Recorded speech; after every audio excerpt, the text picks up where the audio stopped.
Assalamualaikum warahmatullahi wabarakatuh. Kami dari kelompok jembatan akan mempresentasikan tentang jembatan Cibitung Cilincing. Saya Muhammad Baharudin, NPM 05841. Saya Aji Priatmojo, NPM 05843. Saya Muhammad Iqbal Nasrullah, NPM 05847. Saya Muhammad Julianto Wibisono, NPM 05850. Saya Muhammad Aliuddin, 05851. Kami di sini akan menjelaskan tentang proyek, hubungan kerja, struktur organisasi, pelelangan dan kontrak, komponen pekerjaan, dan pelaksanaan. Jembatan Cibitung terletak di daerah Bekasi, tepatnya di Desa Tarumajaya. Lokasi dibangunnya jembatan ini merupakan lokasi persawahan Desa Tarumajaya, menyeberangi Sungai Cilincing. Jembatan Cibitung dibangun untuk memudahkan kebutuhan masyarakat dalam transportasi untuk kota ke kota melalui jembatan ini. Pada dasarnya, pembangunan jembatan Cibitung sebenarnya tidak hanya bertujuan untuk alat penghubung saja, tetapi juga mempunyai fungsi yang luas. Antaranya yaitu 1. Fungsi ekonomi. Pembangunan jembatan Cibitung bermanfaat untuk percepatan akses jangkauan distribusi barang-barang kebutuhan ekonomi dan membantu masyarakat dalam melakukan aktivitas masing-masing. 2. Fungsi politik. Pembangunan jembatan ini merupakan realisasi janji dari presiden yang telah terpilih, bertujuan untuk memberikan kesejahteraan pada masyarakat dalam bentuk prasarana transportasi. 3. Fungsi sosial. Dengan adanya jembatan ini dapat menghubungkan antara daerah yang dipisahkan oleh sebuah sungai. Ini membuat jalan tol tidak lagi melewati di sekitar permukiman masyarakat sekitar. 4. Fungsi pertahanan dan keamanan. Dengan adanya jembatan, maka dapat meningkatkan pertahanan dan keamanan bila sewaktu-waktu terjadi hal-hal yang tidak diinginkan yang mengganggu stabilitas regional. Jembatan Cibitung merupakan jembatan di dalam Desa Tarumajaya, Kabupaten Bekasi, Provinsi Jawa Barat. Latar belakang dibangunnya jembatan ini atau ditingkatkannya jembatan ini adalah untuk meningkatkan distribusi akses transportasi kota ke kota melalui jalan tol. Proyek ini merupakan bagian dari proyek pembangunan jalan jembatan tol Trans Jawa. Sumber dana untuk pembangunan jembatan Cibitung tersebut berasal dari PT Cibitung Tanjung Priok Port Toll Waste Kabupaten Bekasi, Provinsi Jawa Barat. Tujuan pembuatan tugas ini diantaranya mengetahui struktur organisasi pada proyek pembangunan jembatan Cibitung. 2. Untuk mengetahui urutan pelaksanaan pekerjaan, material, dan alat yang digunakan dalam pembangunan jembatan Cibitung ini. 3. Untuk mengetahui dan mempelajari dokumen kontrak, rencana kerja, dan syarat. Teknik pengumpulan data. Teknik pengumpulan data yang digunakan untuk menyusun laporan ini adalah sebagai berikut. 1. Pengamatan langsung di lapangan proyek. 2. Mempelajari dokumen kontrak dan rencana kerja dan syarat-syarat. 3. Meminta penjelasan dari pelaksana proyek dan pengawas proyek. Data proyek pelaksanaan kegiatan pembangunan Cibitung ini meliputi data umum proyek, data teknis proyek, data kontrak proyek. Jembatan Cibitung ini berlokasi di Cibitung Cilincing, lebar 32 meter, panjang 30 meter, dengan nilai kontrak sebesar 2.077 juta. Tanggal kontrak dimulai per tanggal 16 Juli 2018 dengan jangka waktu pelaksanaan 140 hari dan waktu pemeliharaan 180 hari.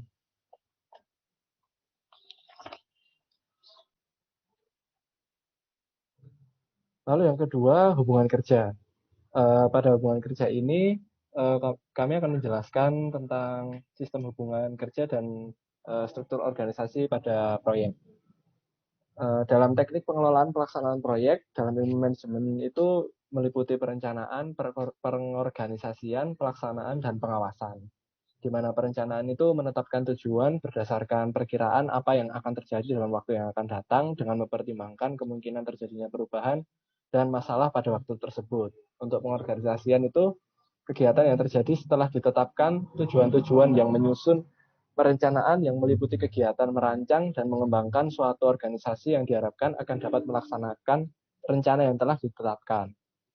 Dan pelaksanaan adalah tindakan untuk menyelaraskan seluruh unsur di dalam organisasi sehingga dapat bekerja sama dalam mencapai tujuan bersama. Dan untuk pengawasan, yaitu kegiatan yang diperlukan untuk memelihara norma-norma yang telah ditetapkan serta menjaga agar kualitas kerja tetap tinggi.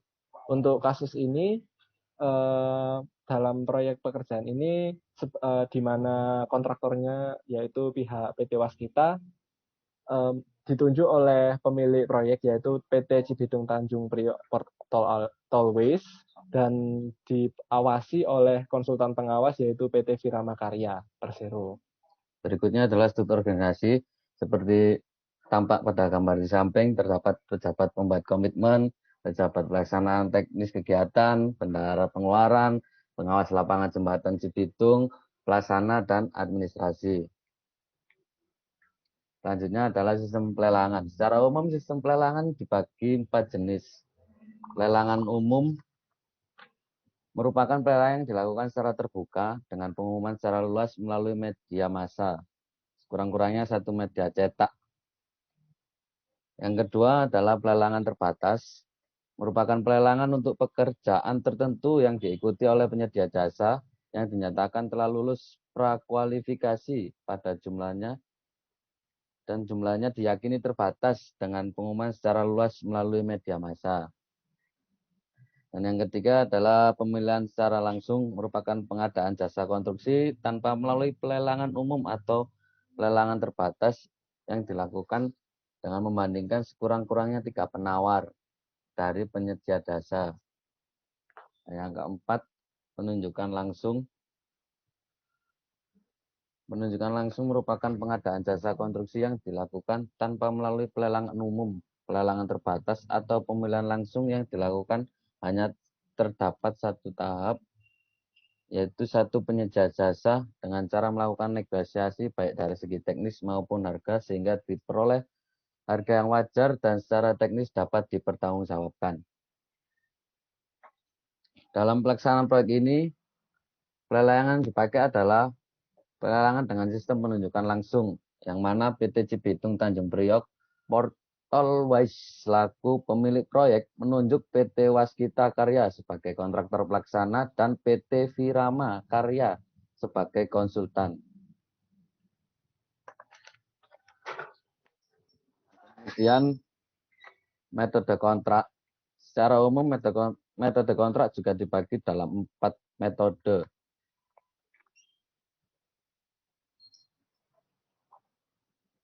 Yang pertama, metode kontrak umum.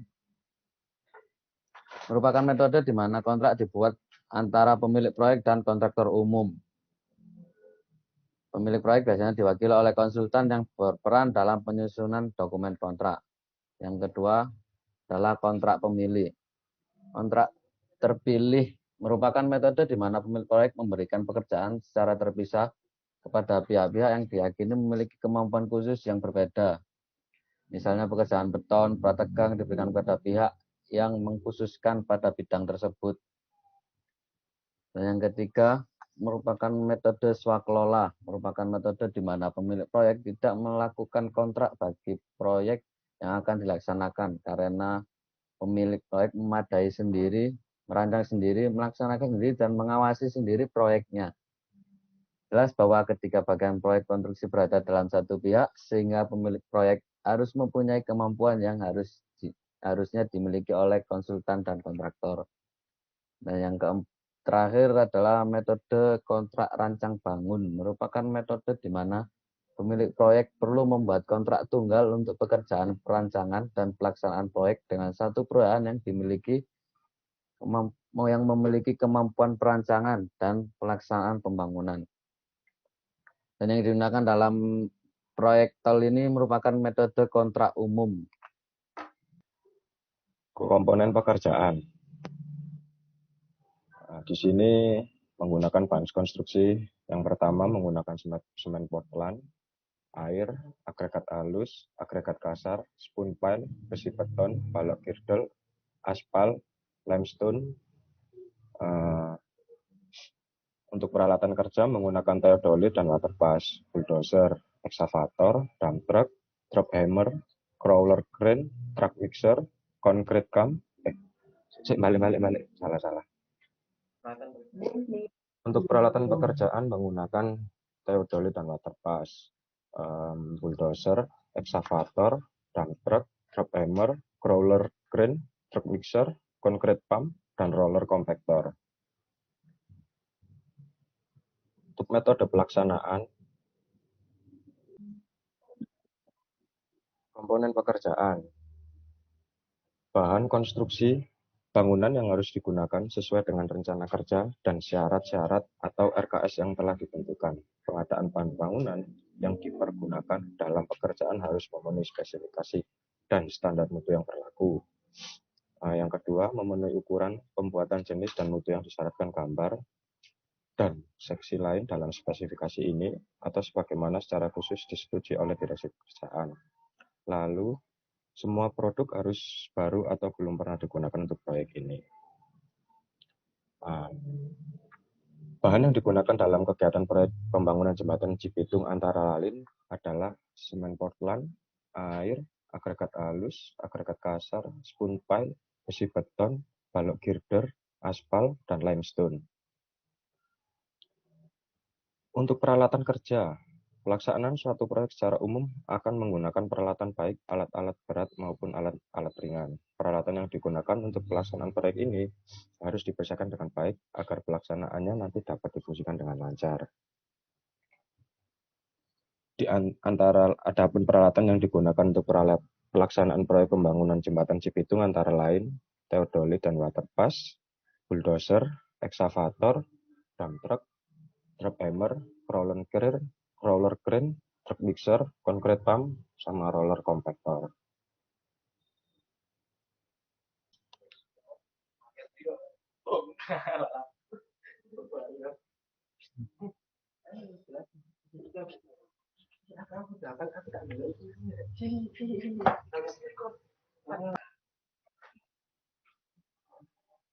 Pelaksanaan pekerjaan di lapangan, yaitu pertama-tama kita harus melakukan pengukuran lahan dan penentuan elevasi BM titik alat koordinat tersebut.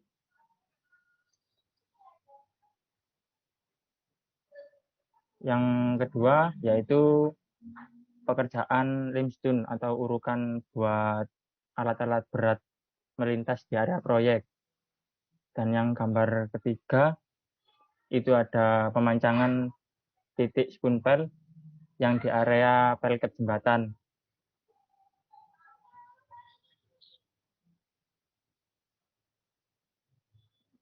Gambar berikutnya yaitu pembesian pelket, yaitu pembesian yang tadi dari spoon pile pancang di jembatan, lalu diberikan pembesian lagi sebagai pelket untuk titik bertumpunya kolom jembatan. Dan sekarang gambar tersebut yaitu pekerjaan pembesian kolom.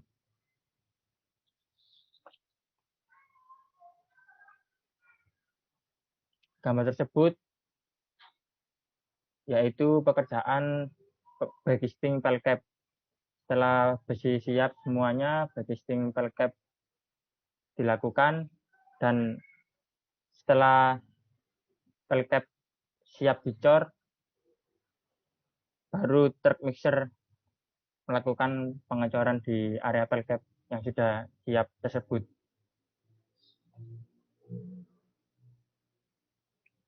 Gambar tersebut yaitu pengecoran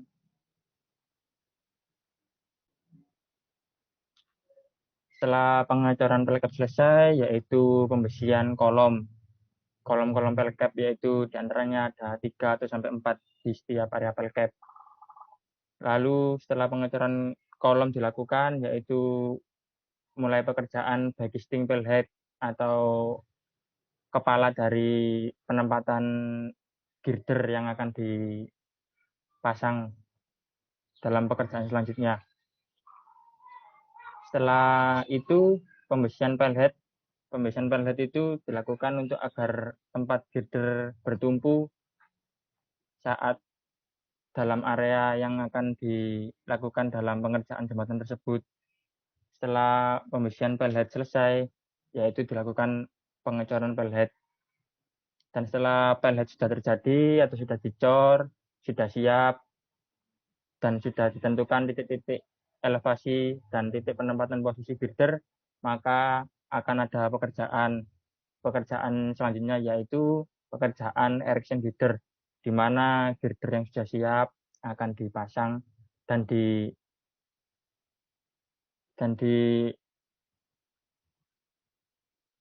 strand ke beam stopper pelhead, yaitu girder akan diangkat oleh 2 alat berat yang akan membawa girder tersebut dipasang di pelhead yang sudah siap.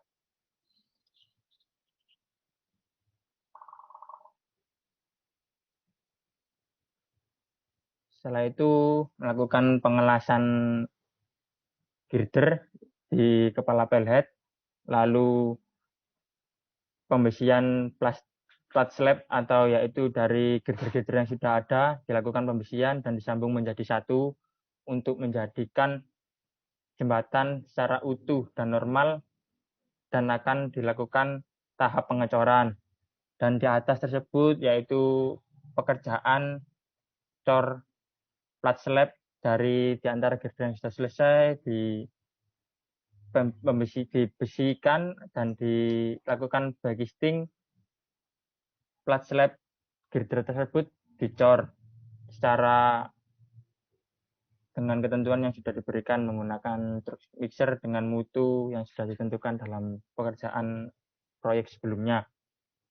Dan yang gambar di bawah itu pengerjaan pengaspalan dari flat slab yang sudah siap dan sudah dicor tadi, dilakukan pengecoran, dilakukan pengaspalan secara berhati-hati agar menjaga kualitas dari aspal tersebut.